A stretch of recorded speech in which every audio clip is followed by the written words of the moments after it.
예, 여러분 안녕하십니까? 예, 행정학 최종 마무리 특강 하도록 하겠습니다. 예, 특강에 들어가기 전에 먼저 공지사항 몇 가지 조금 말씀드리고 시작을 하도록 하겠습니다. 엑스노트 추록을 지금 제가 작업 중에 있는데요. 이거 꼭 한번 우리 홈피에 제가 올려놓을 테니까 꼭 좀 참조해 주시기 바라겠습니다. 주로 최근에 행정학에서 좀 기출로 나오진 않았지만은 이슈로 되는 거라든지 그죠? 또는 최근에 기출로 나와가지고 약간 우리 특히 공시생들 수험생들이 조금 혼란스러웠던 이런 문제들 중심으로 몇 가지 좀 정리해놨으니까 꼭 좀 혹시 불이타 예방 차원에서라도 꼭 좀 같이 가시기 바라겠습니다. 아마 홈피에 다음 우리 촬영 기준으로 했을 때 아마 다음 주 강쯤에 아마 올라갈 거라고 예상이 됩니다. 다음에 또 이 마무리 특강이라든가 같은 최종 끝부분 올수록 이제 많은 분들이 이제 질문이 갑자기 많아지시거든요. 예, 질문을 올려주시면 제가 그때 바로바로 되도록 빠른 시간 내에 대답을 해드리도록 하겠습니다. 특히 또 법령이 바뀐 것들 지금 최대한으로 제가 반영해서 모의고사라든가 요 마무리 특강에서 제가 바뀐 법령을 반영하고 있습니다만은 그래도 사람이 일인지라 그죠? 혹시 이거 바뀐 거 아닙니까? 라고 질문을 주시면 제가 바로 체킹해서 말씀드리도록 하겠습니다. 그다음에 또 기출 문제가 지금요 마지막 남은 기간 동안은요 기출 문제를 이제 반복하는 게 제일 제가 생각에는 중요하다고 생각을 합니다. 기출 문제 특히 최근에 거의 한 5, 6년치 정도 기출 문제 중에서 그죠? 저 중요 기출 문제를 이번 좀 짧은 시간 내에 우리가 반복 학습을 해가지고 여러분 시험장 가시기 바라겠습니다. 시험장 가셨을 때 조금 생소한 지문 나오시더라도요 그 생소한 지문에 너무 신경 쓰지 마시고 나머지 지문에서 그죠? 주로 기출에 나왔던 지문들 중요 지문들에서 문장을 돌리는 경우가 많거든요. 그래서 거기에 맞춰서 공부를 하시면은 오히려 생각보다도 고득점하실 수 있다는 생각이 들고요. 또 작년 같은 경우에는 헌법에 많은 분들이 제가 우리 현장에 계신 분들하고 얘기를 해보니까 헌법에서 시간을 너무 허비하는 바람에 시간이 모자라가지고 행정학을 뭐 20분 만에 풀었다는 분도 계시고 뭐 20분, 25분 그래가지고 평상시 모의고사에서는 한두 개 틀리시는 분들이 좀 많이 틀려셔가지고 좀 힘들어하시는 분도 계시고 그러셨거든요. 여러분 시간 안배 조금 잘해 주시기 바라겠습니다. 그다음에 모의고사에 대해서 조금 예를 들면 가끔씩 이중정답 나오는데요. 하여튼 좀 죄송스럽게 생각을 하고 그래도 여러분 그런 것들을 날카롭게 또 지적하신 분들한테 또 개인적으로는 또 감사를 드리고 그럽니다. 자, 끝까지 여러분하고 같이 가도록 하겠습니다. 그러면은 우리 한번 쭉 하시면서 제가 중간중간에 또 몇몇 개 좀 말씀을 드리도록 할게요. 자, 행정학 총론부터 가겠습니다. 행정학 일반인데요. 왈도가 프레딕스라는 용어로 지칭한 기술성은 정해진 목표를 어떻게 효율적으로 달성하는 방법을 의미한다 했는데, 자, 프레딕스 이거 자체를 떠나서 그죠? 왈도란 분은 정치행정 이론론자죠. 그런데 효율적으로 달성한다 해서 효율성을 강조했으니까 틀린 지문이죠. 효율성을 강조하는 것은 정치행정 이원론, 공상적 이론론이니까 그리고 요 용어는 사이먼의 주장이 되겠습니다. 다음 2번 지문. 군노는 행정은 국가의지의 표현이라고 주장했다 했는데, 자, 군노는 정치행정 이원론자입니다. 그래서 정치가 국가의지를 표명하고 행정은 이를 집행 또는 실천하는 것이다. 이렇게 가져가시죠. 자, 제가 우리 교재에 보면은 정치를 까만색으로 해놨잖아요. 그래서 여러분이 제가 이걸 잘 읽어내세요. 왜냐하면 시험 출제위원들이 그죠? 어떻게 문장을 돌리는지 바꾸는지를 잘 보시면은 여러분이 시험장 가셨을 때 의외로 조금 모르는 지문 나오시더라도 요거 혹시 이걸 바꾼 거 아닌가 해가지고 여러분이 좀 문제 푸는데 스킬이 생길 수 있을 것이라고 봅니다. 3번 문제 정치행정, 자, 3번 넘겨주세요. 정치행정 이원론을 대표하는 애플비는 벌써 틀렸죠. 애플비는 정치행정 이론론자입니다. 이렇게 그죠? 이원론인 이론론자인데 이원론으로 바꿔놓은 거잖아요. 그래서 제가 요거 꼭 까만 색깔로 책에 해놨으니까 잘 보시 바라고, 단절적이라는 게 아니고 이론론이기 때문에 정치행정 연속적이라 본 거다라는 거, 결정과 집행의 혼합작용이라 본 거죠. 4번 지문. 정치행정 이론론에 의하면 대공황 이후에 행정은 정책 결정 형성 및 준입법 기능을 정당화했다. 맞는 지문입니다. 대공황 이후에 통치 기능서를 대두하면서 그죠? 행정이 종래 입법부가 수행하던 정책 결정 기능과 입법적 기능까지도 행정부가 가져온 거죠.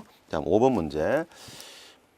5번 지문은 빈출 지문이죠. 행정과 경영은 모두 엄격한 법적 규제를 받는다 했는데, 행정은 경영과 달리 모두가 아니고 엄격한 법적 규제를 행정은 받는다는 거죠. 특히 이제 행정은 공권력을 사용하기 때문에 그렇습니다. 그래서 환경 변화에 따른 조직의 대응 능력이나 인력의 충원 과정에서 탄력성이 떨어진다고 얘기합니다.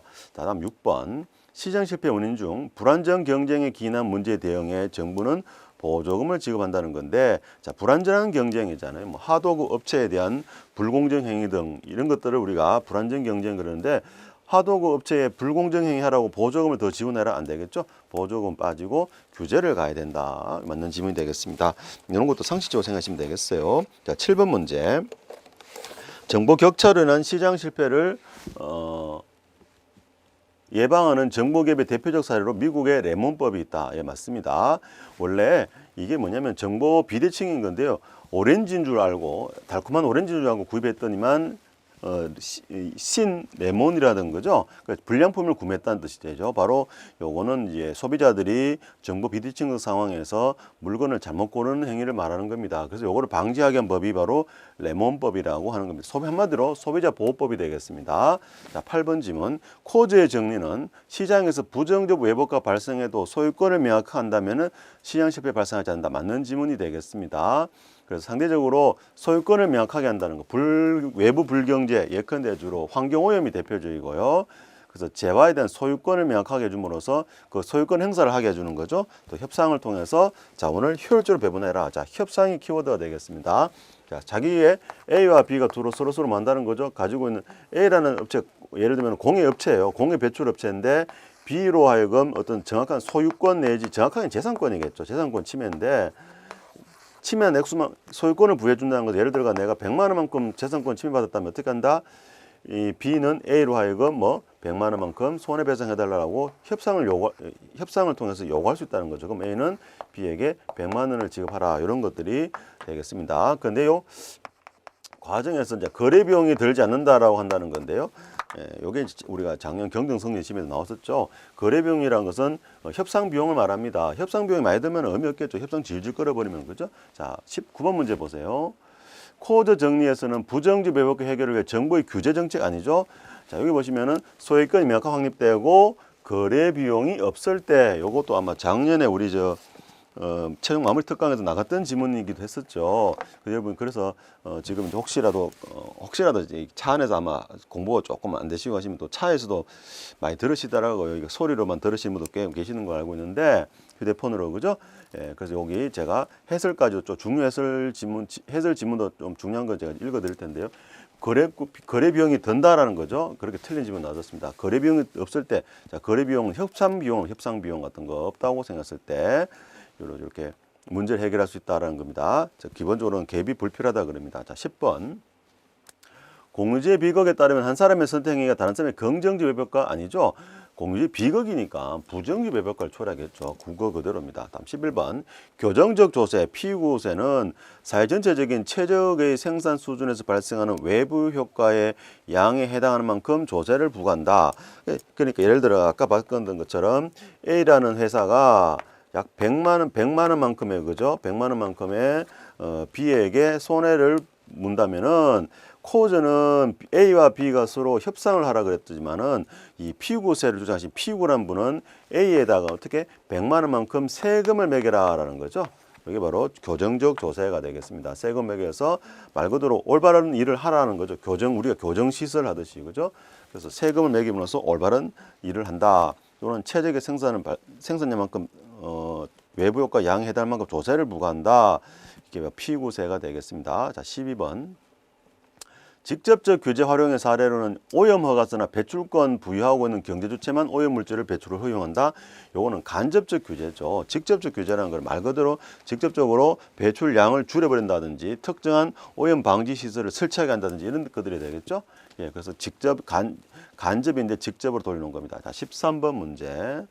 큰 정부를 지지하는 케인즈 경제학은 공급 중시 거시 경제학. 자, 케인즈는 수요 중시 경제학이라고 합니다. 수요를 중요시 여깁니다. 수요가 증가하게 되면은 경제는 살아난다고 보는 거거든요. 제가 우스갯소리로 저희 집사람한테 케인즈 우리 집사람한테 어울리는 이론이다. 왜? 자꾸 소비를 많이 하고 수요를 많이 하면은 경제가 산다. 이게 케인즈 이론이거든요. 그래서 제가 집사람이 예를 들면 카드 쓸 때마다 케인즈 이론이 맞구나라고 이렇게 우스갯소리로 얘기도 합니다. 이게 이제 뉴딜 정책 이론적 기반이 되죠. 그래서 뉴딜 정책 때 대규모 토목공사 같은 걸 실시해가지고 그 토목공사 함으로써 월급이 나오잖아요. 그 월급을 이제 노동자들이 가져가가지고 어떻게 한 거죠? 그거를 소비를 함으로써 경제를 살리는 이런 시스템이 케인즈의 수요 중시 거시 경제학입니다. 그래서 이 시험에 이렇게 공급 중심으로 틀리게 나온 거죠. 또 케인즈는 큰 정부가 아니고 작은 정부, 뉴딜 정책 나온 겁니다. 자, 14번. 정부 실패는 관료나 정치인들의 개인적 요인 때문에 발생하며 정부라는 공공조직에 내재하는 구조적 요인 때문에 발생하는 것은 아니다. 예.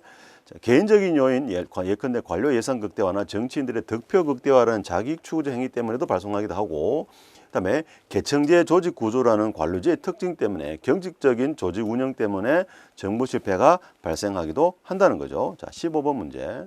울프가 주장한 정부 실패 요인 중 내부성으로는 자, 외부 목표보다는 내부에 있는 자기 부서 이익을 추구한다는 거죠. 최신 기술에 집착한다든지 정보와 지식을 독점하고자 한다든지 더 많은 예산을 확보한다든지 그래서 더 많은 예산 확보 니스칸 예상대 모형이죠.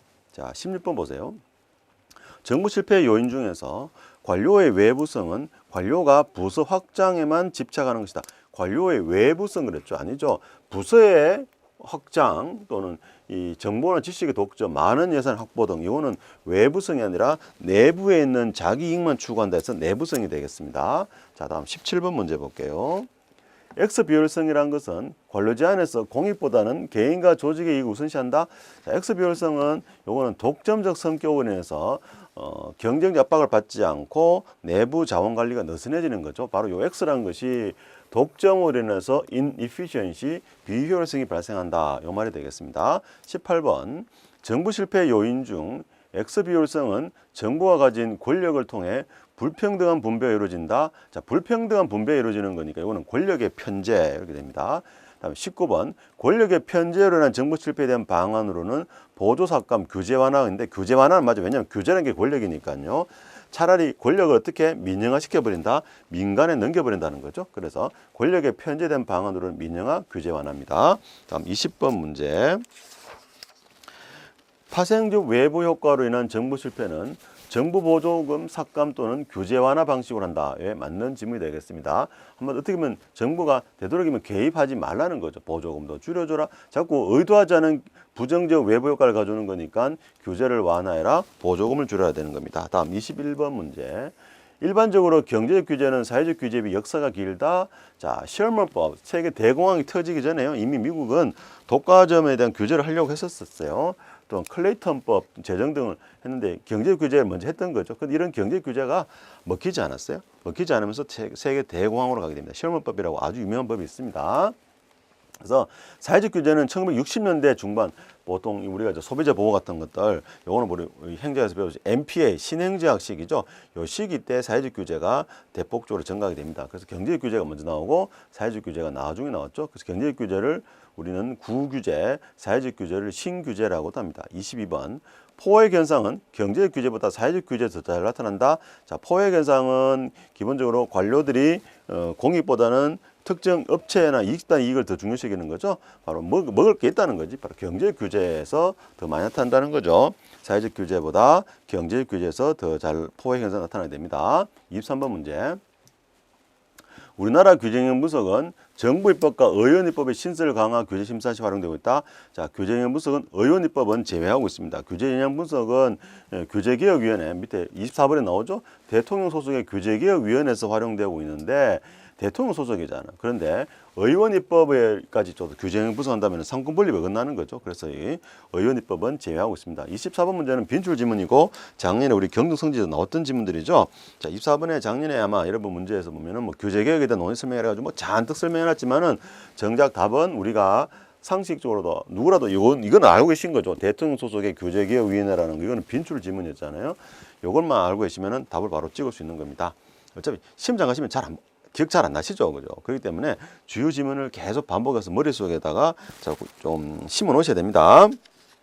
자, 다음 24번, 25번 갑시다. 중앙정기관의 장은 규제를 신설, 강화, 완화하려면 규제 영향 분석하라는 건데요. 규제 영향 분석은 새로운 규제를 만들거나 강화할 때 하는 거고 완화할 때는 필요 없어요. 왜냐하면 기본적으로 규제는 잘못됐다는 생각을 가지고 하는 거기 때문에 규제 완화라는 거는 거죠. 옳은 행위가 되는 거죠. 강화나 신설할 때 규제 영향 분석을 하게 됩니다. 자, 다음 26번 문제. 스티글러의 정부 규제 이론에 따르면 관료는 공익을 대변하는 대다수 국민을 위해 필요한 규제를 실시한다. 자, 스티글러는 공공선택론자가 되겠습니다. 그래서 관료들도 자기추구적 인간으로 가정한다는 거죠. 그 포획 이론을 강조하는 게 되겠습니다. 그래서 스티글레 규제 이론은 포획 이론이다. 그런 관료는 공익을 위한 국민들보다는 특정한 피유기재 기관 또 지대를 또 사익을 추구하는 이익 집단의 포로로 잡힌다는 거죠. 예. 다음 27번. 수단 규제에서는 관리 규제에 비해 유연한 규제 설계가 가능하겠는데, 예, 관리 규제에서는 수단 규제에 비해, 수단 규제가 투입 규제죠. 오히려 관리 규제가 더 유연한 규제 설계 가능하고, 그다음에 이거보다는 관리 규제보다는 성과 규제가 그죠? 더 유연한 게 나오는 밑에 있죠. 유연한 설계를 할 수 있습니다. 28번에 안전장비 착용, 신약 허용 가능한 발생 수준 규제, 안전장비를 어떤 특정 장비를 착용해라. 이게 이제 여기 나와 있는 것처럼 투입 규제, 수단 규제. 왜 안전장비라는 수단을 착용하라는 것이고, 허용 가능한이라 했었잖아요. 이거는 그러니까 일정한 수준, 성과 규제되고, 그다음에 해썹이라고 해요. 해썹은 어떤 유통, 소비, 뭐 어떤 물건 유통 관리, 유통 과정을 잘 관리해라 이래 된 거죠. 그래서 28번도 이렇게 풀 수가 있겠네요. 29번 문제. 규제는 포지티브 규제와 네거티브 규제에서 되게 잘 나온 지문입니다. 네거티브 규제가 원칙 허용 예외 금지이기 때문에 원칙적으로 허용하는 거죠. 그래서 포지티브 규제, 즉 원칙 금지 예외 허용에 대한 포지티브 규제에 비해서 자율성이 더 크다라고 얘기를 하고 있습니다. 자, 다음 30번. 행정규제기본법상 규제 존속 기한, 재검토 기한은 5년이 초과할 수 없습니다. 이런 것도 빈출 지문이죠. 31번. 자, 제가 아마 우리 교재 끝부분에 중요 빈출 지문하고요. 그다음에 또 최근에 나왔던 그 법령 조문하고 약간 바뀐 조문들을 해서 제가 조금 최소화시켜서 넣어놨으니까 한 번쯤은 제가 시간이 되면 같이 읽어보시긴 하겠지만 그래도 한 번쯤은 혹시라도 제가 뒤에 바뀐 부분을 그죠? 답으로 나왔던 부분들을 제가 까만 글씨로 해가지고 밑줄까지 해놨으니 고딕처 해놨으니까 꼭 한번 봐주시기 바랍니다. 예, 31번에 규제 역설이라고 되어 있는데 최고 기술을 요구하는 규제가 오히려 기술 개발을 지연시킬 수 있다. 자, 이렇게 되는 거죠. 즉 기존에 최고의 기술을 가지고 있으면 이 사람들이 만난 거죠. 진입장벽을 설정해 버리는 거죠. 그럼으로써 바깥에 있는 장벽 바깥에 있는 업체들은 굳이 기술 개발할 유인을 가지지 않게 되는 겁니다. 오히려 기술 개발을 지연시킨다. 대표적으로 우리나라의 이동통신시장이 대표적이었죠. 자, 32번 국회, 법원, 헌법재판소 선거관리위원회 및 감사원이 하는 사무에 대하여는 행정규제기본법을 적용하지 아니한다. 예, 하지 않습니다. 왜냐하면은 상권분립 원칙 또 선거관리위원회의 경우에는 정치적 중립성 원칙 때문에 그렇다는 거죠. 자, 그다음에 33번 보겠습니다. 최근에 요 넛지 있죠. 제가 이 모의고사도 냈었고 우리 7급 시험에도 나왔던 내용이 되겠습니다. 제가 모의고사에다가 특히 우리 종합반 회원님들 따라오신 분들은 그래서 제가 올해 2022년도 모의고사 지문들은 제가 모의고사 22년 이제 공시에 나왔던 중요 지문들은 모의고사 다 집어놨으니까요. 꼭 모의고사 좀 참조해 주시고요. 나중에 제 엑스노트 초록에도 넛지 방식 요거 다시 한번 넣어놨을 테니까 넛지는 꼭 한번 가져가 주세요. 최근에 다양한 다른 시험에서도 꼭 공시 아니라 하더라도 뭐 예를 들면 행정고시라든가 또 기타 시험에서 이 현직 교수들이 많이 관심을 가지고 있는 분야 중에 하나가 넛지가 되겠습니다. 넛지라는 거는 이렇게 툭 친다는 거거든요. 살짝 건드려주면은 나머지는 뭘 하는 거죠? 알아서 하라는 거죠. 자, 그러니까 우리가 마치 왜 좀 머뭇머뭇하는 사람들 있잖아. 그러면 뒤에서 우리가 좀 밀어주죠. 또 밀어주면은 나머지는 그 사람이 알아서 하잖아. 그죠? 처음이 힘든 거지. 그런 게 바로 선택 설계라는 거예요. 전체적인 어떤 흐름만 잡아주고 나머지는 뭐 하라는 거죠? 옵션처럼 해가지고 본인이 알아서 선택하게 하는 겁니다. 자, 그럼 예를 들면 이거예요. 우리가 어떤 음식점을 갔어요. 외국에 유행을 가끔씩 가잖아. 우리가 가면은 잘 모르잖아. 그죠? 무엇이 맛있는지. 그러면은 물어보죠. 거기 이제 셰프한테 뭐가 맛있습니까? 그러면은 오늘은 주로 손님들은 이러한 거를 많이 드십니다라고 그죠? 제시를 하잖아요. 그거까지만 하는 거죠. 그러면 뭐 하는 거죠? 그 중에서 옵션을 준 거잖아요. 그러면 여러분 보시기에는 이게 제일 맛있을 것 같아 가지고 나머지는 소비자는 우리가 선택하게 되는 거죠. 요게 바로 넛지예요. 살짝 흔들어 주면은 이게 딱 팔꿈치로 이렇게 조금 움직여만 주면은 나머지는 소비자들이 알아서 한다는 거, 이런 것들이 되겠습니다. 자, 그러면은 요게 이제 선택 설계, 그 선택을 하게 만들어 준다는 거죠. 옵션을 만들어 주고 선택을 하게 만든다는 겁니다. 자, 이런 내용이 되겠습니다. 넛지 요거 다음 봅시다. 사회적 자본은 동조성을 요구하는 거죠. 같은 걸 요구하니까 어떻게 돼? 동조성이 같은 거니까 사적 선택을 저해하는 거 맞죠? 사적 선택을 저해한다. 35번. 사회적 자본은 지역이 보유하고는 물질적 자원. 35번 넘겨주세요.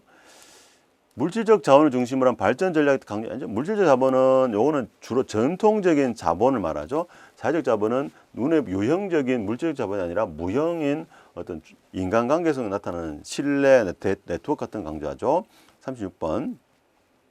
이것도 빈줄 지문이죠. 작년에 나왔었습니다. 사회적 자본은 구성원 사이의 상호 신뢰를 바탕으로 공동체를 위한 대가 없는 봉사다. 대가가 없는 건 아니죠. 내가 상대방을 도와주면 언젠가 이 사람이 나를 도와줄 것이라는 그 인식을 가지고 한다는 거예요. 그다음에 사회적 자본은 거래 비용을 감소시켜주는 순기능이 있다. 예, 거래 비용을 감소시켜줍니다. 믿음을 가지기 때문에 거래 비용이라는 게 뭐다? 감독의 필요성, 감독 비용, 감시 통제 비용이나 협상 비용 같은 것들이에요. 예를 들면 코드 정리 있잖아요. 코드 정리에서는 거래 비용이 필요 없다고 전제하잖아요. 왜냐하면은 아까 보신 것처럼 A라는 회사와 B라는 지역 주민하고 어떻다는 거죠. 서로 만약에 상호간에 신뢰가 있다면은 신뢰가 있으면 어떨까요? 협상이 빨리빨리 이루어지겠죠. 불신을 하니까 질질 끌고 협상을 많이 하게 되는 거 아닙니까? 그죠? 바로 신뢰가 있을 때는 거래 비용이 감소한다. 이런 말이 되겠고 38번 문제. 사회적 자본이 증가하면 제재력이 약화된다 아니죠? 사회적 규범으로서 제재력이 오히려 강화될 수가 있습니다. 믿음이 생기니까 믿음에 저버리지 않게 해서 올바른 행동을 한다는 거죠. 39번 문제. 더글라스의 문화 이론 중 집단주의, 우리 경정성시에 나왔던 거죠. 집단주의는 최고층의 권한 집중과 개인의 자율적 결정을 배제한다 했는데 운명주의 또는 전체주의가 되겠습니다. 전체니까 전체를 강조하다 보니까 최고층 권한 집중, 개인의 자율적 결정 배제되었고요. 40번 홉스테드의 문화 차원론에 의하면은 불확실성 회피 정도가 강한 경우에 공식적 규정을 많이 만들어서 불확실한 요소를 최대한 통제하려고 한다라고 되어 있죠. 예, 그래서 우리가 대표적으로 관료제 조직 같은 경우에는 불확실성이 강한 경우에 공식적 규정 또는 SOP를 만들어 가지고 그죠? 많이 이게 불확실성에 대체를 하려고 하는 거죠. 물론 그러다 보니까 작년에 경정성지심에 나온 것처럼 SOP가 많으면은 어떻게 된다? 오히려 거기에 집착함으로써 더 좋은 절차나 대안이 있음에도 불구하고 그걸 선택하지 못한다. 즉 합리적 의사결정을 저해하기도 한다라고 표현을 하고 있습니다. 자, 41번. 집단주의가 강한 문화는 개인주의가 강한 문화보다 상당히 느슨한 개인관계 아니죠. 집단주의 문화 강하니까 개인주의가 강한 경우에 느슨한 개인관계가 되는 거죠. 개인주의가 강한 경우가 그런 겁니다. 자, 42번 바로 갈까요? 공익실체설에 하면 공익결정은 공익실체설 과정설 자주 빈출 지문이죠. 다수 민주적으로 보인다. 이거는 과정설이죠. 자, 공익과정설은 타협과 협상을 강조해 가지고 협상을 통해서 타협을 통해서 협상을 도출하고 합의를 도출해낸 거기 때문에 민주적으로 이루어지는 것은 공익과정설이 되겠습니다. 다시 3번. 플라톤과 루소는 실제설을 맞습니다. 여러분 저 이데아 생각하시면 이데아. 헌법에서 루소는 일반 의지, 제너럴 윌 실제설입니다. 롤즈도 실제설이에요. 홉스나 벤틀리, 슈버트, 트루만. 자, 벤틀리, 트루만 이런 분들 다원론자들이죠. 홉스도 개인을 역할을 강조하면 슈버트 대표적인 공익과정설 꼭 기억하세요. 공익과정설 주장하신 분입니다. 그 다음에 44번. 공리주의적 관점에서 공익은 효율성보다는 합법성이 윤리적 판단 기준이다. 자, 공리주의는 최대수의 최대 행복이죠. 효율성을 더 강조합니다. 효용을 강조하기 때문에 그렇고. 45번. 공익의 과정설은 대립적인 이익을 평가할 수 있는 기준을 제시해준다. 실제설입니다. 실제설은 공익이 어떻게 되는 거죠? 사익을 초월해서 존재하죠. 사익을 초월해서 존재하기 때문에 공익적 관점에서 사익을 대립되는 사익들이라는 것은 대립되는 이익이잖아요. 평가할 수 있겠죠. 초월해 존재하기 때문에 그렇죠. 자, 다음에 공익과정설은 집단 이기주의 폐단이 발생할 수 있다. 물론 즉 협상과 타협을 한다 하지만은 어떻게 된다? 자기 이익만을 추구할 수 있겠죠. 자, 다음 47번. 과정설은 공익일 사익을 초월한 실제적 규범적 파악한다? 아니죠. 실제설이 사익을 초월한다 그랬어요. 그러니까 사전적 평가 기준이 될 수 있는 것이고 공익과 사익 간 갈등은 없다고 봅니다. 초월해 있기 때문에 그렇습니다. 48번 공익실제설은 다원주의 관점, 공익과정설은 엘리트주의 관점인데 예, 요거 반대로 됐죠. 49번에 요거는 여기는 O로 되는 48번 예. X인데요. X로 해주세요. 예, 요거는 나중에 요거 참고해서 X 예, O가 아니고 X가 되겠습니다. 자, 공익실체설은 엘리트주의 관점이고 과정설이 다원주의 관점이죠. 자, 과정설은 요거 X로 해주시기 바랍니다. 타협 값상해가지고 하는 거니까요. 다음에 49번 문제. 국가공무원법은 제1조에서 공무원은 국민정치의 봉사자로서 공익을 추구한다 했는데, 자, 국가공무원법 1조에는 이게 규정되어 있지 않고요. 다음에 50번 공무원 헌장에서는 공익을 명시하고 있지 않다. 오히려 공무원 헌장에서 공익을 명시하고 있습니다. 아마 제가 모의고사를 한번 낸 적이 있었죠. 자, 51번 문제. 신공공 서비스원에서는 공익을 부담으로 본다 아니고 궁극적 목표로 보고 있습니다. 그래서 그 공익을 찾으려고 노력하라고 얘기하고 있고요. 52번 문제 볼까요? 롤즈의 정의로는 정의의 제1원리가 제2원리에 우선하고, 요거 아마 여러분 너무나도 잘 아시죠? 그래서 요거는 꼭 가지고 가셔야 되겠습니다. 예, 1원리가 우선 제2원리 우선하고 제2원리 중에서도 차등 원리가 아니라 기회균등의 원리에 우선한다. 다음 롤즈의 정의관은 자유방임주의에 의한 전통적 자유주의와 사회주의의 양극단을 지향한다가 아니고 지향하는 거죠. 양극단을 지향하고 중도적 입장을 취한다. 자유와 평등의 조화를 추구하는 중도적 입장을 취한다. 아주 중요한 질문이 되겠습니다. 그다음에 블레스토스가 말하는 정당한 분배 필요성, 필요, 가치, 작업, 능력, 계약, 특히 요 계약인데 예전에는 이제 계획 해가지고 시험에 나온 적도 있죠. 계약이 되겠습니다. 가치, 작업, 능력 또는 계약에 따른 분배, 계획이 아닙니다. 55번 문제. 롤즈는 원적 상황에서 합리인간은 최대 극사 원리 했는데요. 최소 극대화죠. 맥시민을 가져하시면 됩니다. 맥시민. 여러 시험장 가셨을 때 어떤 분이 좀 질문하시더라고요. 맥시민이기 때문에 최소 극대화한다. 즉 민의 이익을 맥스 극대화한다는 거죠. 그 요게 최소 극대화, 이건 한글 순서하고 영어 순서가 다르죠. 우리는 주어 동사 목적 영어는 주어와 동사 목적 이래 가잖아. 근데 우리는 이제 목적은 먼저고만 그러죠. 어순이 다르기 때문에 이런 혼란이 생기는 것 같더라고요. 최소 극대화로 암기해 가시기 바라겠습니다. 최대 극소화가 아니라 최소 사회적 약자익을 극대화시킨다. 그래서 우리는 극대화가 동사가 뒤에 오지만 영어는 동사가 앞에 오죠. 맥시민 이래 됩니다. 56번 문제. 디싱은 정치 합리성을 의사결정구조 합리성과 동일시하고 정책 결정이 가장 중요하다. 정치 합리성이 가장 중요하다 그랬고요. 57번. 효과성은 투입 대비 산출의 비율을 의미하고 조직 내부적 관계 능률성이죠. 자, 효과성은 목표 달성도를 말하고 효과성은 내부가 아니라 외부적 관계를 강조하죠. 왜냐하면 목표 달성이라는 것은 어디서 이루어지기 때문에 사회에서 이루어진다. 예컨대 경제개발 5개년 계획에 있어서 경제성장, 국가발전은 행정부 내부가 아니고 사회에서 발생하는 현상이죠. 국가발전, 경제성장은요. 그다음에 가회성은 정책 결정의 불확실성에 대한 적극적 대처 방안이고 소극적 대처 방안이라고 논의 말씀을 드렸습니다. 59번 또 빈줄 질문이죠. 가회성은 조직 내에서 각 기능들 간의 충돌 가능성을 축소시킨다거나 확대시킨다. 예컨대 정보부처 같은 경우 그죠? 뭐 예를 들면은 국정원의 정보부처와 경찰청의 정보부처 또는 또 국방부 내부에 예전에 기무사 이렇게 그죠? 있을 때 충돌 가능성 확대된다는 거. 그다음에 가회성은 대체 수단을 확보할 수 있음으로써 수단과 목표의 전도 현상을 완화시켜 줍니다. 비행기 보조 엔진이나 스페어 타이어 등이 있음으로써 그죠?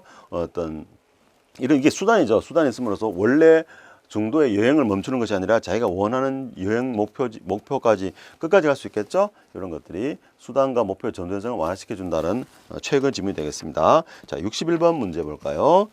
선례 얽매이지 않는 태도는 행정의 수단적 가치 중에 하나인 합리성의 제약 요인이다. 예, 선례 얽매이지 않는 것이 바로 합리성을 제고하는 요인이 되는 거죠. 합리성 제고 요인이지 제약 요인이 아닙니다. 그럼 이렇게 시험에 나오는 거죠. 제약 요인이 되지만 아니고 제약이 아니고 제고가 되는 거죠. 이런 것들을 까만 글씨 잘 찾아내 보시면은 여러분 시험장 같이 찾으시면요. 예, 혹시 조금 모르는 질문 나오더라도 혹시 이걸 돌리지 않았을까? 예, 그 문제를 좀 찾기 쉬우실 거예요.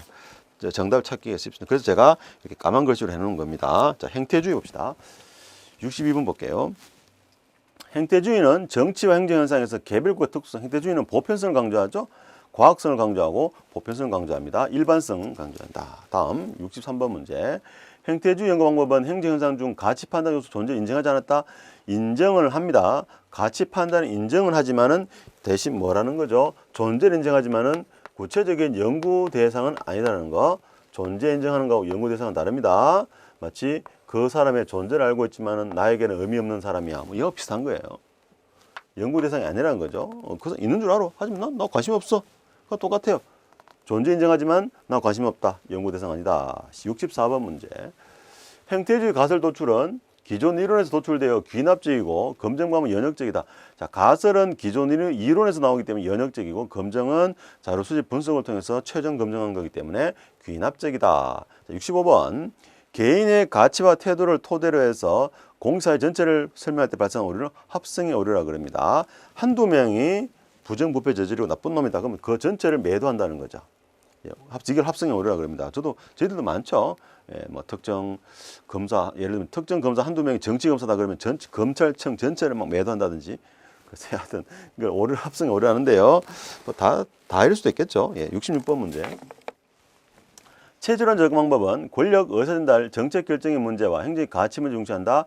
예, 이런 거는 중요 변수를 고려하지 않습니다. 왜냐면은 체질원 적용 방법은 구조 중심이잖아요. 그런데 권력 의사전달, 가치 문제 이거는 인간 연구죠.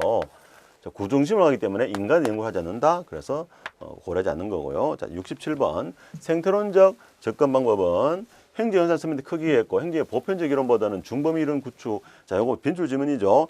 후진국 현상을 연구하는 데 크게 기여했어요. 자, 여기서 포인트 잡아가세요. 생태론적 방법 후진국 행정현상을 연구했다는 거 하나. 그 다음에 관료제 조직구조라는 중범위 이론을 했다는 거 하나. 그다음에 행정의 과학화에 기여했다는 거, 요 포인트로 꼭 가져가시기 바라겠습니다. 자, 후진국 현상을 연구했다. 중범위 이론이다. 과학화에 기여했다. 자, 68번 문제. 리거스의 프리즘적 모형은 비생태적이다. 생태론자죠. 그래서 프리즘적 모형은 생태론적 환경 변수를 고려했다. 69번. 리거스의 프리즘 모형에서 설명하는 프리즘사의 특성에는 고도의 질성, 형식주의, 다규범주의 등이 들어가야 됩니다. 이질성이다. 이런 것들은 바로 농업사회, 현대사회가 섞여 있다는 거죠. 농업사회, 현대사회. 대표적인 게 이제 인도 같은 경우 대표적이죠. 완전히 뭐랄까, IT의 최첨단을 달리면서도 또 한편으로는 수많은 어떤 종교들 있잖아요. 그죠? 약간의 고대 이런 종교들, 미신 같은 것들, 혼재하는 것들, 이런 게 되겠습니다. 다규범이라는 것도 합리성하고 전통주급 의식성. 예컨대 IT의 최첨단을 달리면서도 이 전보로 간다든지 이런 것들. 완전 과학성하고 미신이 완전 극과 극인데 같이 가는 거죠. 자, 70번. 프리즘 사회 지배적 행정 모형은 사랑방 모형입니다. 이 살라 모델이라고도 합니다. 자, 다음 71번. 현상학은 개별적인 인간 행위와 개인 간의 상호작용 해석에 역점을 두기보다는 이렇게요. 두기보다는이라. 뭐 보다는 이런 문장 나오면은 바꿔서 내는 거기 때문에 답이 될 확률은 없습니다. 조직의 전체성을 파악하는데 강점을 가진다는데 현상학은 개인의 간주관성을 강조하기 때문에 개별적인 인간 행위나 개인 간 상호작용의 해석에 초점을 둡니다. 개인 간 상호작용 해석 대표적인 게 뭔가? 간주관성이죠. 간주관성. 자, 72번 문제. 후행태주의를 중점적으로 다루는 것은 투표행동 아니고 행태주의자들이 투표를 다룹니다. 가장 개량적인 것이 바로 투표 행동. 예컨대 여러분 투표율 이런 거 있잖아요. 투표율이 얼마다 또는 청년과 노년층의 투표율은 얼마 된다 이런 식으로 행태론자들이 가장 중요시하는 것이 투표 행동이 되겠습니다. 자, 여러분 지금 이제 우리가 중요 기출 지문하고 해서 막 쭉쭉 나가고 있는데요. 혹시 이해 안 되는 거 있으면요 그냥 그건 암기하셔야 됩니다. 예, 그건 암기하시면서 그냥 가시에요. 자, 73번 문제. 파머의 반관료제 모형에서 포스트 모던 행정의 특징 중 과거의 규칙에 얽매이지 않는 것을 우리는 이걸 상상이라고 합니다. 특수성 이해하는 것도 상상이고요. 74번에 포스트 모더니티에서는 상상보다는 과학적 합리성 아니죠. 과학적 합리성이 모더니티죠. 그래서 상상을 다양한 가능성, 그죠? 이런 걸 말합니다. 자, 75번. 포스트 모더니티 거대 설화의 믿음. 포스트 모더니티는 기본적으로 거대 즉 거시론 거시설하는 모더니즘이고요. 포스트 모더니티에서 오히려 거대보다는 미시를 강조한다. SNS 있잖아요. 우리 뭐 트위터라든지 페이스북 같은 거 있죠. 이런 개인의 이런 것들을 더 중시합니다. 뭐 포스트 모더니즘에서는요 미시를 더 중시합니다. 다음에 76번. 정책과학은 사이먼 행태주의 의사결정 이론을 체계적으로 발전시킨 것으로 수학과 컴퓨터를 활용하여 고도의 계량적 기법, 자, 행태주의가 이런 거죠. 정책과학은 후기 행태주의잖아요, 그죠? 그래서 이게 틀린 질문이 되겠죠. 후기 행태주의는 오히려 가치평가적 정책 연구, 양적 접근보다는 질적 연구를 더 했죠. 자, 77번. 공공선택 이론에 의하면 공공서비스를 독점적으로 공급하는 전통적 정보관리제는 시민의 요구에 민감 반응을 보일 수 없는 제도 정치. 다 맞는 질문입니다. 아주 중요한 질문입니다. 독점적으로 하기 때문에 시민 요구에 민감 반응하지 않는다는 거죠. 자, 78번. 공공선택 이론은 권한이 분산된 여러 조직들에서 서비스가 공급되는 것보다 단일의 대규모 조직의 독점적 공급 아니죠. 공공선택 이론은 독점적 공급보다는 분산된 작은 조직에서 경쟁을 통해서 공공서비스 공급됐을 때 77번에 나오는 지문처럼 소비자들의 선택을 보장해 준다고 봤습니다. 다음 79번. 공공선택이론 국가를 지나치게 경시하고 개인의 기득권을 유지하기 위한 보수적 접근에 불과하다는 비판도 있습니다. 자, 정부 실패를 강조하다 보니까 상대적으로 국가를 경시하는 거죠. 자, 80번. 니스칸의 예상 극대 모형에서 관료는 한계 편입 곡선과 한계 비용 곡선이 교차하는 지점에서 서비스를 공급한다가 아니고 총 편입 곡선과 총 비용 곡선이 교차하는 점에서 서비스를 공급하는 거고요. 관료 예상 극대 모형에서 관료와 정치인은 상방 독점의 관계라고 얘기합니다. 자, 관료하고 한마디로 관료와 정치인 쌍방 독점인데 서로 이제 예산을 둘러싸고 서로 둘이서 싸운다는 뜻이 되겠습니다. 근데 결국 누가 이긴다고 할까요? 예. 보통 일반적으로 학자들은 이런 니스칸의 학자들은 상방 독점 관계 이거 하나 게임으로 보는데요. 의회하고 관료 간의 게임으로 봐요. 부서 행정부가 더 유리하다고 많이 얘기합니다. 왜냐하면 행정부가 더 많은 정보를 가지고 있기 때문에 그렇다는 거죠. 82번 문제 해볼게요. 던너비에 따르면 관청성 전략 중 하나는 내부 조직 개편을 통해 정책 결정 기능과 수준을 강화하되 일상적 번잡스러운 업무는 분리해서 이전시킨다. 즉 관청을 만들어 가지고 분리 이전시킨다는 거죠. 여기에 우리가 민영화, 분봉 또는 계약, 책임 운영 기관을 만들어서 넘긴다는 거죠. 83번 문제. 던너비의 관청성 모형에 의하면 일반적으로 정부 조직 구조는 직권화된다. 아니죠? 분권해서 넘기는 거니까 분권한 형태를 가게 됩니다. 84번 문제. 공제비각은 비용 회피와 과잉 소비한 부정적 효과가 아닌 했는데 공제비각 아까 앞에서 잠깐 봤었죠. 부정적 외부 효과였죠. 그죠? 예, 그래서 틀린 질문 되겠습니다. 주로 비배제성을 해서 비용 회피와 과잉 소비라는 부정적 외부 효과가 나타난다는 것이고, 다음 85번. 티브 가설의 전조건에 의하면 공급되는 공공서비스가 지방정부 간의 파급 효과 및 외부 효과를 발생시키는데요. 외부 효과는 발생해서 안 되는 거죠. 이거 아주 시험에 잘 나오니까 꼭까지 하세요. 외부 효과를 발생시키지 않고 오로지 그 지자체만 국한돼야 된다라는 거. 그 다음에 86번. 티브 모형의 전제조건으로 고정적 생산 요소를 존재될 수 있다 해가지고, 자, 요거는 쉽게 말하면은 그 지방정부가 최적 규모를 맞을 수 있도록 그 지방정부의 고유한 생산 요소가 하나씩 있다는 거죠. 그래서 그 고유한 생산 요소를 인해 가지고 다른 지방정부에서 그 지방정부로 주민들이 이동을 하고자 하는 유인을 만들어 준다 이렇게 보시면 되겠습니다. 자, 87번 문제. T 모양의 가정으로 지방정부의 재원에 국고보조는 포함되지 않는다. 예, 포함되지 않습니다. 오로지 그 지방정부의 자체만의 재산세로 충당이 되야 된다고 얘기합니다. 한마디로 외부에서 지원이 있어서 안 된다는 거죠. 왜냐하면 이게 경쟁을 저해할 수 있거든요. TV 모형의 가정으로 고용 기회와 관련된 제약 조건은 거주지 의사결정 왜곡을 초래했으면 고려하지 않는다. 그렇죠. 고용 기회가 생기면 이동이 제약될 수 있죠. 한마디로 직장 때문에 그죠? 우리가 가고 싶어도 다른 지역을 못 가는 경우도 많죠. 직장 때문에 발목이 묶이는 거죠. 이동이 제약될 수 있는 거죠.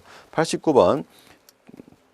툴민의 노면적 접근은 환경을 포함하여 거시적 관점에서 행정 현상을 환경을 연구하는 거기 때문에 요거는 뭐다? 예, 체제론적 접근 방법, 개방 체제론적 접근 방법에 대한 내용이 되겠습니다. 툴민 논변 모형이라는 거는요, 주로 법정을 다루는 모형인데요. 본정, 보정, 반정, 주장에 대한 논리적 반박, 이런 걸 주로 다루는 겁니다. 법정 다툼이 있잖아요. 그거를 툴민이 말하고 있는 거예요. 다음에 90번 볼게요. 예, 되도록이면 총론 끝까지 하고 1강을 마치도록 하겠습니다. 신제도주의는 변화 가능성보다 이미 형성된 제도의 안정성, 기본적으로 신제도주의는 제도는 잘 바뀌지 않는다는 걸 전제로 하고 있습니다. 다음 91번 문제. 역사적 접근 방법은 각종 행정제도의 성격과 그 형성에 있어서 보편적 방법을 인식하는 수단을 제공해준다 했는데요. 보편적 방법이 아니고요. 특수한 방법이에요. 역사적으로 왜 그 제도가 어떤 방법을 통해서 고유한 제도가 만들어졌는가를 인식하는 거고, 92번에 역사 신제도주의는 전체주의 입장을 취하며 중범위 수준이다. 예, 전체주의 맞습니다. 역사란 걸 큰 흐름을 생각하시면 되겠고요. 중범위 수준이라는 거는 역사적 큰 흐름 속에서 자본가 단체나 노동조합이나 관료 집단이나 정당 체제라는 중범위 수준을 연구한다 해서 전체 입장을 취하면서 중범위 수준에서 분석한다고 보시면 됩니다. 93번. 역사 제도주의는 제도는 개인 간의 전략적 상호작용 결과물 형성된 균형이다. 자, 균형 강조하는 거는 합리선대 신제도주의죠. 그래서 요거 합리선대 신제도주의 내용이 되겠고요. 94번 문제. 역사 신제도주의 개인의 손은 내생적으로 정체제가 개인의 손을 형성한다라고 얘기를 합니다. 맞습니다. 내생적이라고 봅니다. 자, 합리선대 신제도주의가 외생적이죠. 꼭 기억하세요. 합리선대 신제도주의는 외생적이다. 역사 제도주의하고 사회학적 제도주의는 내생적이다. 문화 안에서 역사적 큰 흐름 안에서 개인의 선호가 만들어진다. 95번. 신제도주의는 제도를 연구 중심으로 사용하고 합리행동 모형의 회의적이라는 점에서 구제도의 차이점이 아니고 구제주의와 동일하게 유사점이 있다. 변줄 지문이죠. 96번. 신제도로는 외생 변수로 다루어져 온 정책 혹은 행정경을 내생 변수와 같이 직접적 분석 대상에 포함을 시킵니다. 그래서 정책도 하나의 변수로 옵니다. 환경도 변수로 옵니다. 그래서 예컨대 역사적 환경이 달라지면은 그 정책도 달라질 수 있다. 이렇게 얘기하는 거죠. 분석 대상에 포함시켰다는 거고요. 97번.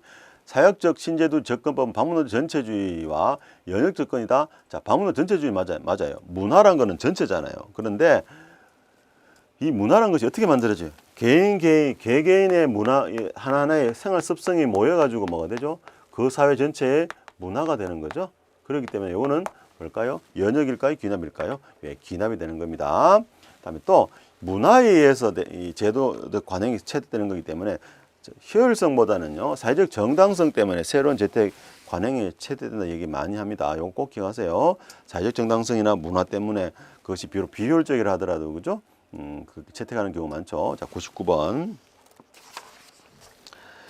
사역제도주의가 제도의 종단면적 측면을 중시하고 빈줄 지문이 꼭 가져가세요. 국가 간의 차이를 강조한다면은 역사제도 횡단면적이 있는데 종단이라는 것이 시간의 흐름이죠. 시간의 차이. 그래서 반대로 했습니다. 사역제도주의가 횡단이라면은 역사제도주의는 시간 흐름에 따른 종단면적 측면을 다룬다는 거 생각하시면 되겠고. 100번. 사역적 제도주의에서는 개인의 선호에서는 개인은 자신의 의도에 따라 제도를 만들거나 변형시킬 수 없다. 예, 문화를 함부로 못 바꾸죠. 개인 한 명 한 명이요. 물론 오랜 세월이 거치면 바꿀 수는 있습니다. 자, 101번. 합리선대 신제도주의는 개인의 선호는 안정적이며 선험적으로 주어진 것으로 본다. 즉 외생적 선호라는 거 꼭 기억하세요. 102번. 2번이라 할게요. 조직들이 시장의 압력 속에서 생존하기 경쟁하기 위해서 경쟁력 있는 조직 형태나 조직 관리 기법을 합리적 선택하는 것은 이건 합리선택 신제도주의 내용이죠. 합리선택 신제도주의 내용이 되겠고요. 자, 그 다음에 103번. 정부의 규정책에 따라 기업들이 오염방장치를 설치하거나 장애인 고용 확대하는 것은 자, 정부가 규제하는 거니까 강압적 동의하죠. 예, 이거는 맞는 지문이 되겠습니다. 예. 자, 다음 104번. 하이에크 노예의 길은 신공관리 철학적 기초됩니다. 자, 이 국가 개입을 반대하는 사람들이죠. 국가 개입이나 국가 기획을 반대하는 입장이고요. 자, 105번. 신공관리론에 의하면 정책 기능과 집행 기능의 통합에 의한 책임 행정 체제 아니죠. 여기서 말하는 정책 기능이라는 것은 정책 결정 기능을 말합니다. 결정 기능은 이게 던너비의 관청성 모형 내용이죠. 결정 기능은 여전히 가지고 있고 집행 기능만 책임 운영 기관처럼 따로 관청을 만들어서 떼어낸다는 거죠. 예, 통합이 아니고 분리를 시킨다. 이걸 우리가 분절화라 그러고 이거를 비판한 것이 포스트 NPM에서 다시금 뭘 강조한다? 분절화보다는 통정부, 통합을 강조하죠. 106번. 피터스가 제시한 유가문 정책개혁 모형 참여적 정모형 진단 기준은 관료적 개청제였으면 구조개혁 방안으로는 가상조직. 자, 가상조직은 신축적 조직 정모형에서 얘기하고 있는 것이고 참여적 모형에서는 참여를 강조하기 위해서 수평적 모형인 평면 조직을 제안합니다. 자, 107번. 피터스가 제시한 유가문 정개혁 모형 중 시장적 정모 모형에서 정책 결정의 개혁 방안은 실험이다. 자, 실험하는 거 이것도 그죠? 신축적 모형이죠. 정부 시장 모형에서는 주로 내부 시장이나 시장적 유인 등을 강조합니다. 다음에 108번. 가버넌스 체제에서 가버넌스에서 정부는 그 고유한 권한 역할을 포기해라 아니죠. 여전히 어떤 조정자로서 방향 잡기로서 역할을 강조합니다. 그렇기 때문에 권한과 역할이 성격이 바뀐 것이지 포기한 건 아닙니다. 자, 109번. 가버넌스에 기반한 서비스 연계망은 분절화로 인해 집행 통제 어렵다는 비판받는다 했는데요. 예. 요 가버넌스라는 건 NPM을 생각하시면 됩니다. 행정의 분절화 현상이 나타나서 집행의 통제가 곤란해진다라고 얘기를 합니다. 예. NPM이 꼭 NPM이 아니라 하더라도 여러분 이제 가버넌스라는 건 여러 가지 협력적 네트워크를 구축하는 거죠.